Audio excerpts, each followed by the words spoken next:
the videos, I'm going to be taking a look at certain characters, events, or eras of a galaxy far, far away, as a way for people to prepare for upcoming Star Wars media releases. And because it's such a good time to be a Star Wars fan, with so much awesome Star Wars content being released at the moment, I really struggle with what to talk about in this first video of the series. But as one of my favourite characters, and someone we'll be seeing a lot more of in both the upcoming Acolyte series and the latest High Republic novel, Temptation of the Force by Tessa Gratton, in this video we're going to be taking a look at the life and light of Jedi Knight VERNESTRA RWOH. So let's take a look at Vern's story so far. Please don't tell her I called her that. VERNESTRA RWOH, nicknamed Vern, albeit against her will most of the time, is a Mirialan Jedi prodigy whose adventures we see throughout the High Republic phases 1 and 3, and who will very soon be making the jump onto the live-action screen in the Disney Plus series, The Acolyte. VERNESTRA has purple-black hair and blue eyes, and as per the tradition of her species, she has her family markings tattooed on the outside corner of each eye. That's 6 tiny black diamonds stacked in 2 rows of 3. She was the former Padawan of renowned Jedi Master and Council member and Jedi poster boy Stellan Gios. And VERNESTRA was knighted at just 15 years old, being one of the youngest Jedi Knights in a considerable amount of time, showing just how strong she is in the ways of the Force and just how devoted a Jedi she is. And this isn't the only thing that sets VERNESTRA apart from other Jedi. VERNESTRA's connection with the Force occasionally grants her visions when she travels through hyperspace, and she's also modified her purple lightsaber so that it can convert to a light whip whenever she wishes, which she did based upon a Force vision she had. But as this modification was somewhat of a Jedi taboo at the time, she does keep this a secret from other Jedi whenever possible. Her master, Stellan Gios, also claimed that she could navigate ships through hyperspace using only the Force, and urged her to explore her visions when travelling through hyperspace more deeply, in an attempt to encourage her to learn to control and use her unique ability, although VERNESTRA wasn't initially as enthusiastic. And during their first meeting as master and apprentice, VERNESTRA showed just how strong she is with the Force at such a young age, by telekinetically throwing Stellan across the room during a Force sparring session. Although we do see some of VERNESTRA's early training with Stellan on Hernestia Prime in the High Republic Adventures 2021 annual, the first time the character of VERNESTRA appeared was in A Test of Courage by Justina Island, part of the High Republic Phase 1. Here, RWOH, having just turned 16 and still relatively new to being a Jedi Knight, has been given her first mission, looking after Senator Gira Staros' aspiring inventor daughter, Avon Staros. Avon has been sent to the outpost on Port Haley to stay out of trouble, but the remote nature of the outpost gave Avon more opportunities to do what she wanted, if anything, often leading her to come into disagreements with VERNESTRA. VERNESTRA accompanied the Dolnan delegation and Jedi Master Douglas Sunvale, Marshal of the outpost on Port Haley, along with his Padawan learner Imri Kantaros, on the starship Steady Wing, which was taking them to the Starlight Beacon dedication ceremony, until it was sabotaged and eventually destroyed by Nihil saboteurs. And in case you haven't ever come across the Nihil before, they're a group of pirates and marauders led by Marky and RWOH, who caused a lot of trouble for the Jedi and the Republic during this time in the galaxy far, far away. RWOH, Kantaros, Avon, and Honesty Weft, the son of a Dolnan ambassador, managed to escape and survive an encounter with the Nihil on the nearby moon, Weaver, eventually being retrieved by Jedi Master Skier and his Padawan, Keeve Trennis.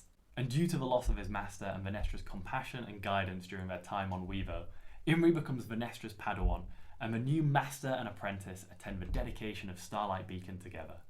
Following this, VERNESTRA and Imri have a run-in with a Drengir, which has infested a deceased hut recovered from a derelict ship, which Vern had investigated earlier with Jedi Master Avar Kriss.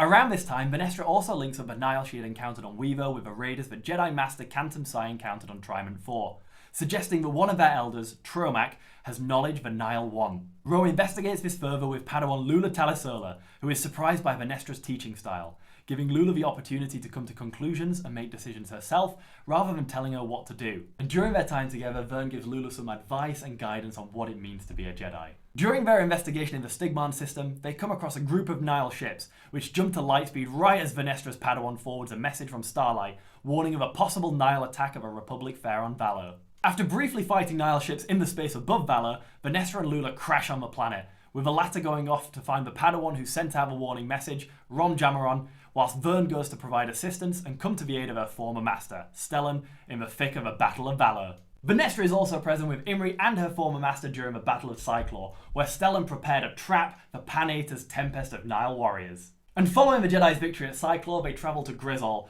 to assist with the infiltration and destruction of a Nihil base of operation. VERNESTRA and Imri are then stationed on Starlight Beacon following the attack on Valor, where she receives a message from her former master, recalling her and her Padawan to the Jedi Temple on Coruscant to assist Senator Gira Staros with a mission. Vern and Imri travel to Coruscant with her good friend, Padawan Reese Silas, and his new master, Jedi Cormac Vitus, given Vernestra's history of crashing ships. During this trip, Vernestra has one of her hyperspace visions, an ability that had been dormant for some years at this point. Waking from this vision, Cormac informs Vernestra that they have received a distress call from a Jedi temple on TK, and, upon arrival, Vernestra recognises the town from her vision. With the help of a TK's Jedi Temple Master and the eventual arrival of a local Santeca deputy, Jordana Sparkburn, our heroes are able to foil a Nihil raid. The Nihil were looking for a small box that an Ugnaught family had taken from them, which Vern retrieves and becomes important later.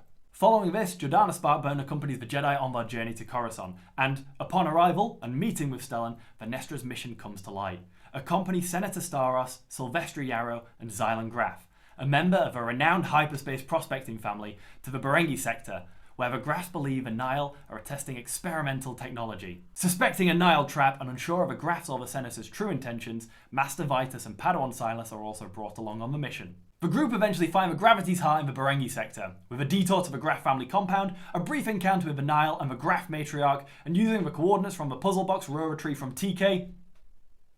I told you it'd come up later. And a couple more hyperspace visions. On the Gravity's Heart, which is a Nihil gravity weapon created by Chancey Yarrow, Sylvester's mother, and used to rip ships out of hyperspace to be destroyed, Vernestra encounters an aged Mary Santeca. Marie is Force sensitive and part of the Santeca prospecting clan, or rather, she was until she was kidnapped and used by the Nihil for her unique ability to detect hyperspace paths, unconventional routes through hyperspace. She was kept alive past her natural age by Markian Ro, leader of the Nihil, in a medical pod, and was unaware of her surroundings until she began communicating with the captured Jedi Master, Loden Greatstorm, through the Force. And in this way, Marie communicates with Vernestra as well, giving her the final path that she's come up with through the Force, due to Vernestra's unique connection to hyperspace. Marie embeds the path to a place where no living thing should go and had not gone for a very long time, in the Mirialan's mind before finally passing away. Following the destruction of Gravity's Heart, Vernestra takes the time between fighting the Nihil and the Drengir to teach her Padawan. That is, until she has a vision of Avon Staros being shot by an unidentified Nihil in a laboratory. And they soon receive a report suggesting that a Nihil attack will happen on Port Haleb, which is where Vernestra believes Avon is in her vision. The Master and Apprentice are requested to assist, and, upon arrival, they find the forest aflame, discover a shot-down Jedi Vector, and one of the Jedi that came with it, with the other having been killed in battle. During the cleanup effort, they discover that Avon is indeed missing, and that leads them to investigate further kidnappings on the planet Dalna. Meeting up with the Jedi of the Dalna Temple, they are informed of a local shaky trust of the Jedi, given the events of the Night of Sorrow that we see take place towards the end of the High Republic Phase 2. However, the Jedi find evidence of a Nihil base on Dalna, where a group of kidnapped children are being kept by Cara Zoo, and Dr. Zadina Macampa has been building a groundquake weapon. The Nihil's plans are quickly foiled by the Jedi and Avon's sabotage of a crystal matrix, and they manage to rescue the kidnapped children despite some damage to Dalna's ecosystem. Vernestra then discovers that Dalna's council was being paid off by the Nihil, and that Dalna needs to be evacuated given the volcanic activity and groundquakes. And it's actually Vernestra's brilliant Padawan Imri Cantorus that comes up with the idea to tow Starlight Beacon to aid the people of Dalna, and following this and meeting with Avar Kriss once again, Vernestra accompanies her to root out the Nihil once and for all. The High Republic Phase 1 ends with the destruction of Starlight Beacon. However, Vernestra was not on board the station at the time, helping the people of Aram rebuild after a cyclone. Once the station had plummeted into the ocean, she feels incredible guilt over not being able to help her Padawan, her former master, who perished on board Starlight, Avon, or any of the people on board or killed as a result of a disaster. Following the fall of Starlight Beacon, Vernestra did participate in many missions to fight off the Nihil. However, this often ended in failure with the erection of the Nihil's storm wall, which made it impossible to safely navigate hyperspace through conventional means. Following many failures, Ro became a Wayseeker Jedi, one who follows the will of the Force rather than that of the Order or the Council, as she begins to believe the Order has become lost. Looking to regain balance in the Force, Vernestra retreats to the peaceful planet Ib, that is, until Avon Staros tells her that Imri is actually alive, albeit within the Nihil's occlusion zone, and therefore potentially in grave danger. There are some spoilers ahead for, at the time of this recording, Vernestra's most recent appearance. That's in Defy the Storm by Tessa Grattan and Justina Ireland. During the course of this novel, Vernestra works with Avon and Jordana to bypass the storm wall, with her personal mission being to find her missing Padawan before he is found by the Nihil and devoured by the Nameless. Which he does! Celebrate good times. Come on! Imri's safe! He's not being eaten! Woohoo! And during the course of this book, Vern decides that a Jedi's rightful place is by the side of others, not secluded, helping guide them towards the light. She also learns more about the hyperspace path put into her head during visitations from the woman who put it there in the first place, Marie Santeca.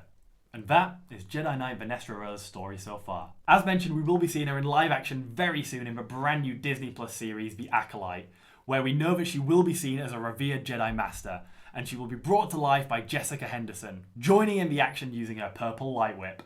However, we will also be seeing the continuation of her story in Phase 3 in the upcoming book, Temptation of the Force by Tessa Gratton, which will be hitting shelves on 11th of June 2024. Thank you so much for watching. I really hope you've enjoyed learning more about Jedi Knight Vernestra Rwoh, and make sure to subscribe for more deep dive into all of your favourite High Republic characters coming very soon. And let me know what else you'd like to see me cover off in this series in the comments. I'll see you in the next one, and may the Force be with you. Always.